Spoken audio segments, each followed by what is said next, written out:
베리타스 소식지 2025년 9월 9일 버전입니다. 최근에 학원에서 그 최상위 S라는 책을 집중적으로 좀 쓰기 시작했습니다. 전 원래 그 초등에서는 최상위 S라는 책을 쓰는 거에 대해서 좀 반대하는 입장이었습니다. 왜 그러냐면은 이 최상위 S가 너무 중학교 선행 내용도 많이 들어가 있고 그래가지고 오히려 이게 초등학생들한테는 도움이 되지 않을 거라고 생각했었습니다.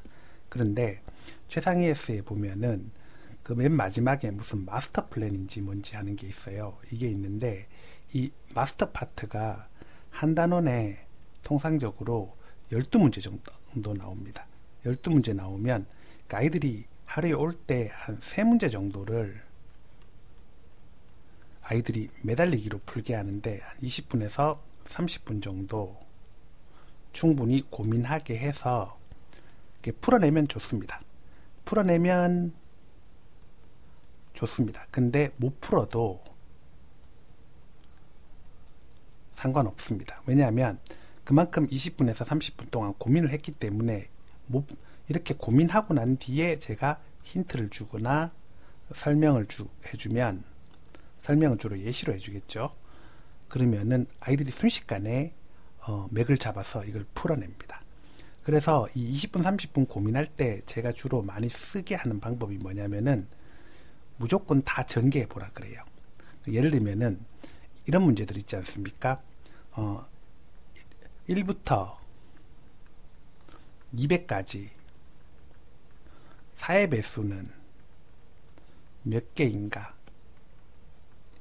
그러면 전 다 써보라고 하거든요. 그래서 초등학교 심화 수학은 오늘의 주제입니다. 노동 집약적으로 풀어야 합니다. 왜 그런데요?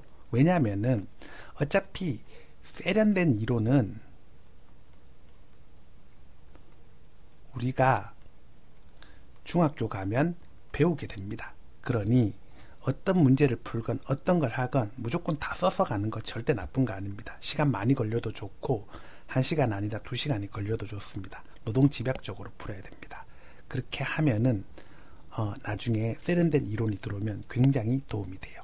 자, 이런 것도 초등학교 수학 풀다 보면 이런 형태의 연립방정식이 반드시 나타납니다. 심지어는 센수학 같은 그렇게 어렵지 않은 책에서도 나타나요. 물론 센수학도 뒷부분은 꽤나 심합니다. 그래서 이런 문제 풀 때 이제 우리가 중학생이면은 네모 빼기 세모는 5고, 자, 부모님도 이 정도는 다 아시죠? 네모 더하기 세모는 얼마? 7이다. 그러면 2를 더해주면은 빼기 세모 더하기 세모가 더해지니까 이건 사라지고요. 그 다음에 네모가 2개가 더해지니까 2네모가 되겠죠. 그리고 오른쪽에는 우변이죠. 5 더하기 7 해주면 10이 됩니다. 그러면 이걸 양쪽을 2로 나눠주면 그러면 네모는 얼마? 6 뭐 이런 식으로 우리가 찾게 되잖아요. 네모가 6이니까 세모는 1 이렇게 찾는데 이게 초등학교 때 심화 공부할 때는 이런 이론을 알고 풀면 아무런 도움이 되지 않습니다. 어떻게 하는 게 좋냐면 네모 빼기 세모는 5다. 그 다음에 네모 더하기 세모는 얼마다?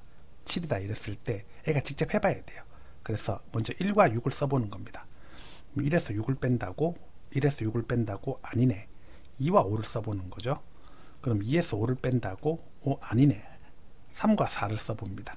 그러면 3에서 4를 뺀다고? 아니네.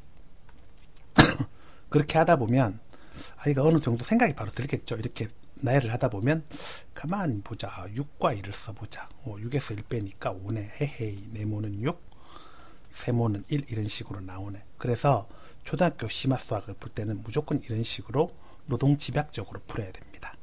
알겠습니까?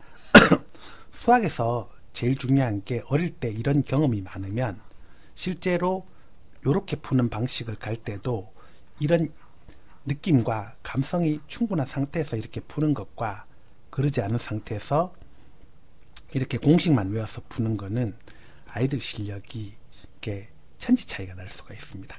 그래서 초등학교 수학은 무조건 노동 집약적으로 풀어야 합니다. 감사합니다.